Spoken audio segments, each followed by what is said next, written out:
Taste the Daily. Puducherry பூர்ணாங்குப்பத்தில் புரட்சித் தமிழர் தலைமையில் நடைபெற்ற கலந்தாய்வு கூட்டம். கடலூர் மாவட்டத்தைச் சேர்ந்த தொழில் முனைவோர்கள், விவசாயிகள், வியாபாரிகள் உள்ளிட்டோர் பொதுச் செயலாளருடன் கலந்துரையாடல்.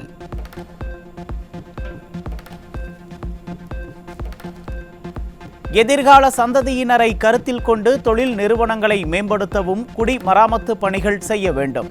புதுச்சேரியில் நடைபெற்ற கலந்தாய்வு கூட்டத்தில் தொழில் முனைவோர்கள், விவசாயிகள் புரட்சித் தமிழரிடம் கோரிக்கை.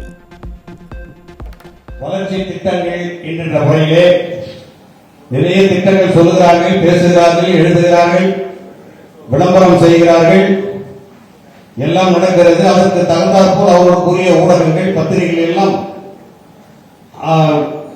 ஹயர் செய்தியை வாங்கி வைத்திருக்கிறார்கள். தினமும் ஒரு 10 திட்டங்கள் தீர்வுகள் வந்து கொண்டே இருக்கிறது. ஆனால் எந்த பயனும் எந்த மக்களுக்கும் போய் சேரவில்லை என்பதுதான் யதார்த்தமான உண்மை. தொழில் முனைவோர்கள், விவசாயிகள் வைத்த கோரிக்கைகள் நிறைவேற்றப்படும். புதுச்சேரியில் நடைபெற்ற கலந்தாய்வு கூட்டத்தில் புரட்சித் தமிழர் எடப்பாடி கே. பழனிசாமி பேச்சு.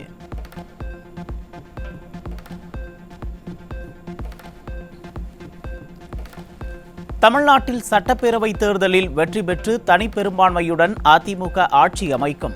புதுச்சேரியில் செய்தியாளர்களை சந்தித்த அதிமுக பொதுச் செயலாளர் எடப்பாடி கே. பழனிசாமி திட்டவட்டம்.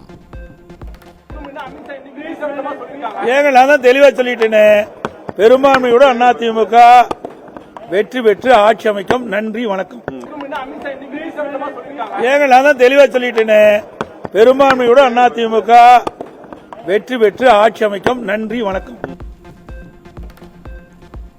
மக்களை காப்போம், தமிழகத்தை மீட்போம் என்ற புரட்சி பயணத்தின் 5ஆம் நாளில் மக்கள் வெள்ளத்தில் கழக பொதுச் செயலாளர். கடலூர் மாவட்டம் ரெட்டிச்சாவடி, மஞ்சக்குப்பம், டவுன்ஹால் உள்ளிட்ட பகுதிகளில் புரட்சி தமிழருக்கு மலர்தூவி உற்சாக வரவேற்பு.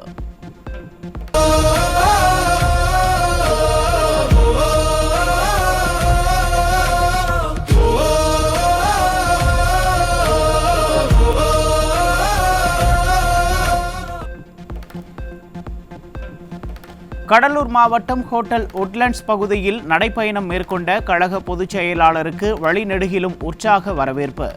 மக்கள் வெள்ளத்தில் நடந்து சென்ற புரட்சித் தமிழருக்கு மேளதாளங்கள் முழங்க தொண்டர்கள் மற்றும் பொதுமக்கள் உற்சாக வரவேற்பு அளித்தனர்.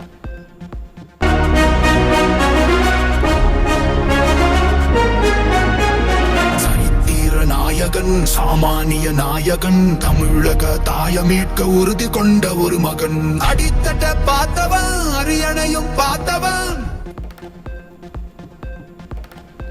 கடலூர் மாவட்டத்தில் எழுச்சி பயணம் மேற்கொண்ட கழக பொதுச் செயலாளருக்கு வழிநெடுகிலும் பொதுமக்கள் உற்சாக வரவேற்பு. சாவடி பேருந்து நிறுத்தம் அருகே புரட்சித் தமிழருக்கு வானுயர மாலை அணிவித்து தொண்டர்கள் உற்சாகம்.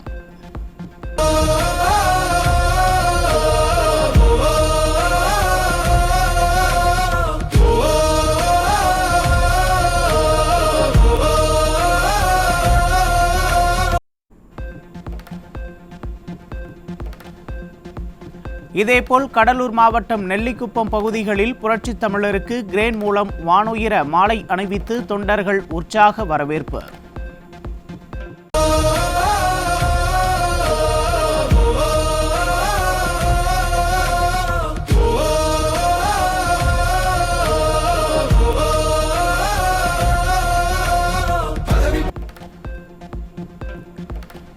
மக்களை காப்போம், தமிழகத்தை மீட்போம் என்ற எழுச்சி பயணத்தின் 5வது நாளில் கடலூரில் மக்கள் வெள்ளத்தில் சென்ற புரட்சித் தமிழர். பன்ருட்டி 4 முனை சந்திப்பில் அதிமுக பொதுச் செயலாளருக்கு பிரம்மாண்ட பலாப்பழ மாலை அணிவித்து தொண்டர்கள் உற்சாக வரவேற்பு.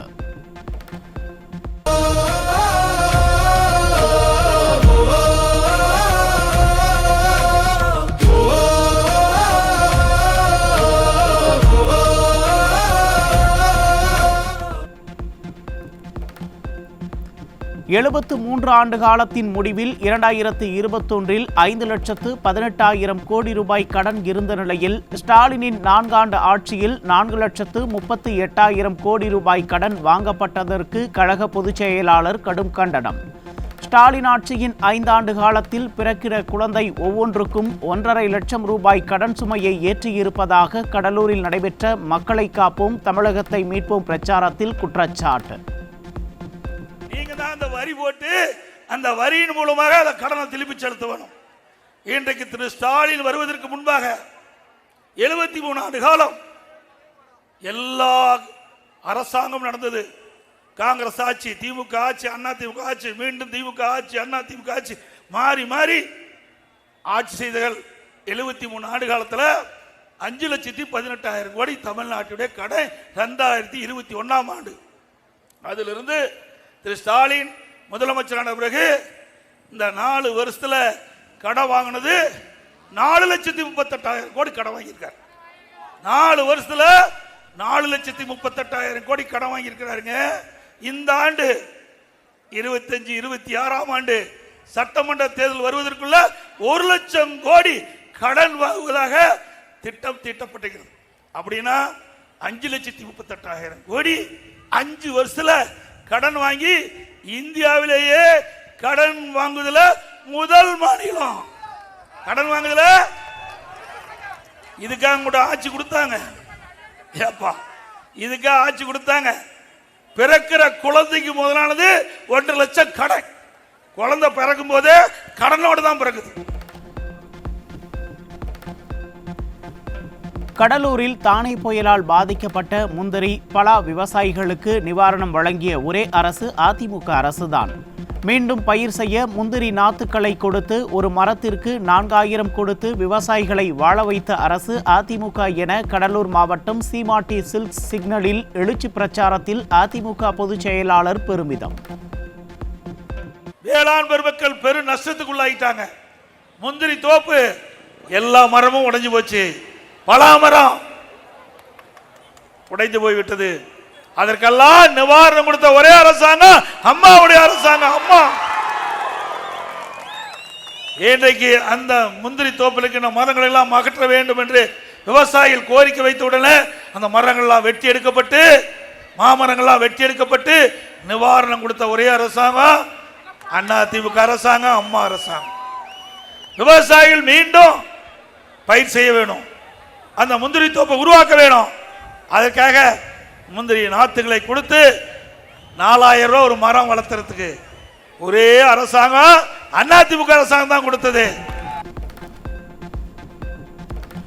ஸ்டாலின் அரசால் நிறுத்தப்பட்ட மக்கள் நல சார்ந்த திட்டங்கள் அனைத்தும் அதிமுக ஆட்சியில் மீண்டும் தொடங்கப்படும்.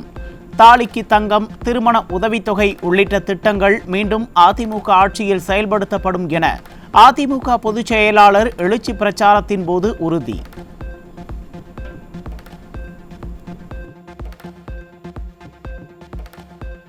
தாலிக்கு தங்கம், அது என்ன உனக்கு கஷ்டமா இருந்தது?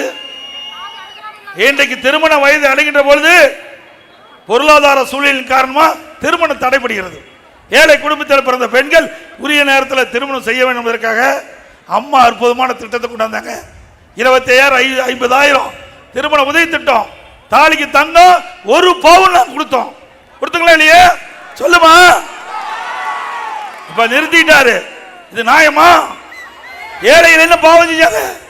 எங்க மேல கோபம் இருந்தா நீங்க பேசுங்க. ஆனா ஏழைகளுக்கு கொடுக்கின்ற திட்டத்தை ஏன் நிறுத்துறீங்க?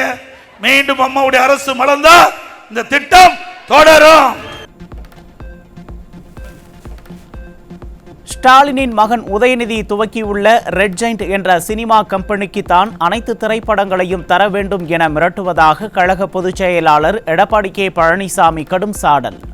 அரசியலை விட்டு வைக்காத ஸ்டாலின், உதயநிதி குடும்பத்தினர் சினிமாவையும் விட்டு வைக்காமல் கொள்ளையடிக்கின்ற கூட்டம் திமுக என கடும் குற்றச்சாட்டு. அவருடைய மகன் திரு உதயநிதி அவர்கள் ஒரு திரைப்பட விநியோகஸ்தர் வச்சிருக்கார், ரெட் ஜெயிண்ட் மூவிஸ் வச்சிருக்கார். அவர் என்ன பண்றாரு? இந்த பட தயாரிப்புறாங்க பாத்தீங்களா, அதெல்லாம் அடிமாட்டு விலைக்கு வாங்கி வெளியிடுறது. அரசாங்கத்தை விட்டு வைக்கல, திரைப்பட துறையை விட்டு வைக்கல. கிட்டத்தட்ட விற்பனை ஆகாம படம் தயாரிக்கப்பட்டு 120 படம் பெட்டியில தூங்குது. வித்தா எனக்கு தான் கொடுக்கணும். உதயநிதி ஸ்டாலின் என்னுடைய கம்பெனிக்கு தான் கொடுக்கணும், ரெட் ஜெயிண்ட் கம்பெனிக்கு தான் கொடுக்கணும். திமுக ஆட்சி அமைந்த பிறகு டாஸ்மாகில் 40,000 கோடி ரூபாய் ஊழல் நடந்துள்ளதாக அமலாக்கத்துறை கண்டுபிடித்துள்ளதாக கழக பொதுச் செயலாளர் கடும் குற்றச்சாட்டு. அமலாக்கத்துறையின் விசாரணை முடியும் தருவாயில் திமுக மேலிடத்தைச் சேர்ந்த பெரிய பெரிய திமிங்கலங்கள் மாட்டும் என விமர்சனம். அண்மையிலே அமலாக்கத்துறை கண்டுபிடித்து சுமார் 1000 கோடிக்கு இதுவரை ஊழல் கண்டுபிடிக்கப்பட்டிருக்கிறது. மேலும் 40,000 கோடி இந்த ஆட்சி அமைந்த பிறகு இந்த துறையில் ஊழல் நடந்திருப்பதாக கணக்கிட்டு இருக்காங்க. அதெல்லாம் வெளியே வரும்போது பெரிய பெரிய திமிங்கலம் மாட்டும். ஸ்டாலின் ஆட்சியின் ஆட்டம் இன்னும் 8 மாதம்தான் இருக்கும். 2026 தேர்தலுக்கு பிறகு அதிமுக தலைமையில் சிறப்பான ஆட்சி அமையும் என கழக பொதுச் செயலாளர் எடப்பாடி கே பழனிசாமி திட்டவட்டம். ஆட்டம் போடுகின்ற ஸ்டாலின் அரசின் ஆட்சியாளர்கள் 8 மாதத்திற்கு பிறகு இருக்கிற இடத்தில் பத்திரமாக இருப்பார்கள் எனவும் எச்சரிக்கை. அடுத்த 2026 ஆண்டு தேர்தல் வரும்போது பல பேர் பத்திரமா இருப்பாங்க, இருக்கிற இடத்துல பத்திரமா பாதுகாப்போடு இருப்பாங்க. அது வரைக்கும் போடுறாங்க ஆட்டம். உடைய ஆட்டம் பாட்டமெல்லாம் இன்னும் 8 மாசம் தான். 8 மாசம் தான் உடைய ஆட்டம் பாட்டம் இருக்கும். 8 மாதம் கழித்து ஆட்சி மாற்றம் வரும். ஒரு சிறப்பான ஆட்சி அதிமுக அரசு அமைக்கப்படும். கடலூரை குடிசையில்லா மாவட்டமாக அறிவித்து அதிமுக ஆட்சியில் 90,000 வீடுகள் கட்டி கொடுக்கப்பட்டது. அதிமுகவின் வலியுறுத்தலை அடுத்து 28 மாதங்கள் கழித்து குடும்ப தலைவிக்கு 1000 ரூபாய் வழங்கப்பட்டது என அதிமுக பொதுச் செயலாளர் பேச்சு. மீண்டும் அம்மாவுடைய ஆட்சி மலர்ந்த பிறகு பசுமை வீடுகள் ஏழைகள் தேடி குடிசையை தேடி தட்டி கொடுக்கப்படும் அதிமுக ஆட்சி. அம்மா இருக்கும் போது தானே புயல் வந்தது, கடுமையா சேதம். சாதாரண குடிசையில் வாழ்கின்ற மக்கள்லாம் குடிசையெல்லாம் காத்து தூக்கிட்டு போயிட்டுது. அம்மா பார்த்தாங்க, கடலூர் மாவட்டம் குடிசையில்லா மாவட்டமாக உருவாக்கப்படும் என்று அறிவித்து 1000 கோடி கொடுத்து கிட்டத்தட்ட 90,000 வீடுகள் ஏழைகளுக்காக கட்டி கொடுக்கப்பட்ட ஒரே அரசாங்கம் அதிமுக அரசாங்கம். இந்தியாவிலேயே கடன் வாங்குவதில் சூப்பர் முதலமைச்சர் ஸ்டாலின். குப்பை உள்ளிட்ட அனைத்திற்கும் வரி போட்ட திமுக அரசு தேவையா என மக்கள் மத்தியில் அதிமுக பொதுச் செயலாளர் கேள்வி.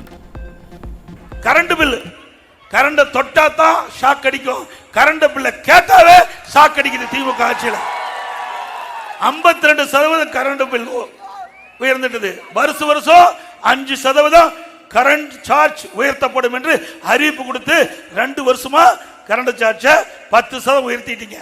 இப்படி ஆட்சிக்கு வந்த பிறகு மக்கள் மீது மிகப்பெரிய சுமையை சுமத்திட்டு இருக்கிறீங்க.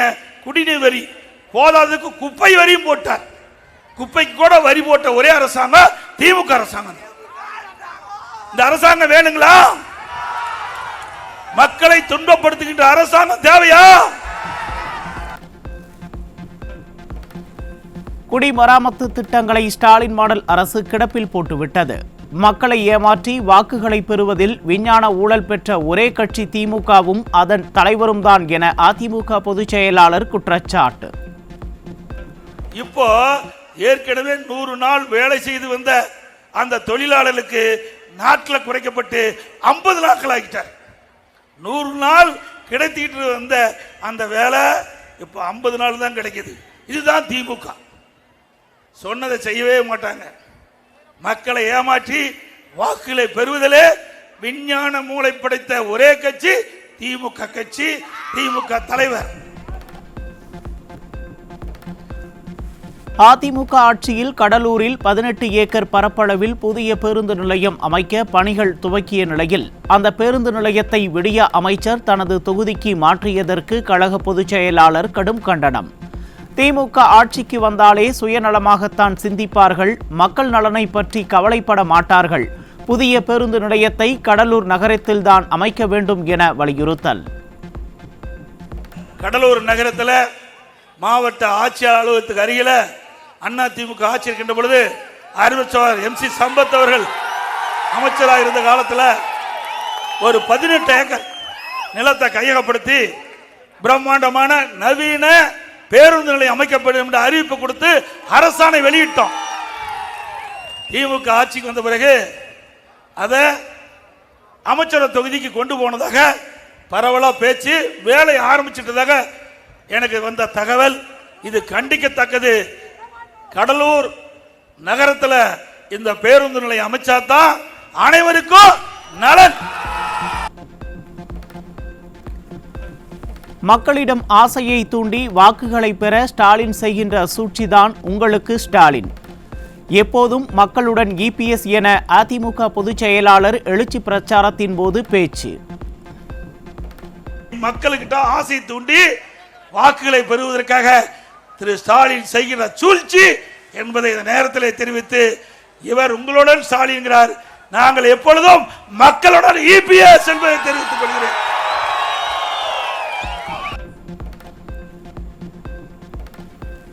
அதிமுக கூட்டணி 210 இடங்களில் வெற்றி பெறும். அதற்கு இந்த மக்களின் எழுச்சியும் வேகமுமே சான்று. திமுக ஒரு குடும்ப கட்சி மற்றும் கார்ப்பரேட் கம்பெனி என கடலூர் மாவட்டம் 4 முனை சந்திப்பில் நடைபெற்ற எழுச்சி பயணத்தில் அதிமுக பொதுச் செயலாளர் குற்றச்சாட்டு. அண்ணா திமுக கூட்டணி 210 இடத்துல வெற்றி பெறும். அதற்கு சான்று மக்களிடத்தில் எழுச்சி, வேகம், அவருடைய முகத்தில் பார்க்கிற பிரகாசமான வெளிச்சம். விளையம்பெயர் முளையிலே தெரியும் கிராமத்தில் சொல்லுவாங்க. வெற்றியினுடைய ரகசியம் உங்களுடைய எழுச்சியிலே பார்க்க முடியுது.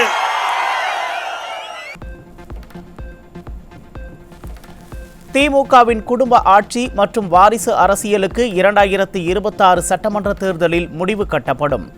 உதயநிதியை துணை முதலமைச்சர் ஆக்கியதுதான் 50 மாதகால திமுக ஆட்சியின் சாதனை என அதிமுக பொதுச் செயலாளர் விமர்சனம். உங்களால ஆட்சிக்கு வந்து 50 மாத காலம் ஆகுது. என்ன நன்மை செஞ்சிருக்காங்களா? ஒன்னும் கிடையாது. உதயநிதி ஸ்டாலினை துணை முதலமைச்சர் ஆக்கியிருக்க, அதுதான் திமுகவுடைய சாதனை. வேற என்ன சாதனை பண்ண? ஸ்டாலின் மகன் உதயநிதி, மருமகன் சபரீசன் ஆகிய இருவரும் 30,000 கோடி ரூபாய் மாதந்தோறும் ஊழல் செய்வதாக திமுக அமைச்சர் பழனிவேல் தியாகராஜன் கூறியதை சுட்டிக்காட்டி கழக பொதுச் செயலாளர் கடும் கண்டனம். திமுக ஆட்சி ஊழலை அந்த கட்சி அமைச்சரே சொன்னதைத்தான் இன்றைக்கு அமலாக்கத்துறை விசாரித்துக் கொண்டிருப்பதாகவும் பேச்சு. திமுக அமைச்சரவையிலே இடம்பெற்றிருந்த திரு பழனிவேல் தியாகராஜன் என்பவர் ஆடியோ மூலமா ஒரு கருத்தை தெரிவித்தார். திரு சபரீசன் அவர்கள் அப்படின்னா திரு ஸ்டாலினுடைய மருமகன் திரு சபரீசன், உதயநிதி ஸ்டாலினுடைய மகன், இரண்டு பேரும் 30,000 கோடியை கையில் வைத்துக் கொண்டு என்ன செய்வது என்று தெரியாமல் திகைத்துக் கொண்டிருப்பதாக நாம சொல்லல. அன்றைய பைனான்ஸ் மினிஸ்டர், இன்றைக்கும் திமுக அமைச்சராக இருக்கின்ற திரு பழனிவேல் தியாகராஜன் சொன்னார். அப்படின்னா ஒரு அமைச்சரே, அந்த அமைச்சரவையில் இருக்கின்ற ஒரு அமைச்சரே அந்த ஊழல் சொல்றானா, அது ஊழல் தானே நடந்திருக்குதுல்ல. மருத்துவ கல்வியில் 7.5% உள் இடஒதுக்கீடு கொண்டு வந்தது அதிமுக அரசு. குடும்ப கஜானாவிற்கு வருமானம் வரும் திட்டத்தை மட்டுமே அறிவிப்பார் முதல்வர் ஸ்டாலின் என பண்ருட்டியில் நடைபெற்ற எழுச்சி பயணத்தின் போது அதிமுக பொதுச் செயலாளர் குற்றச்சாட்டு. இந்த 7.5% உள் இடஒதுக்கீட்டில் இடம் கிடைச்சவங்க ₹1 செலவு இல்லாம மருத்துவக் கல்வி படிச்சு இந்த ஆண்டு வெளியில் வந்துட்டாங்க.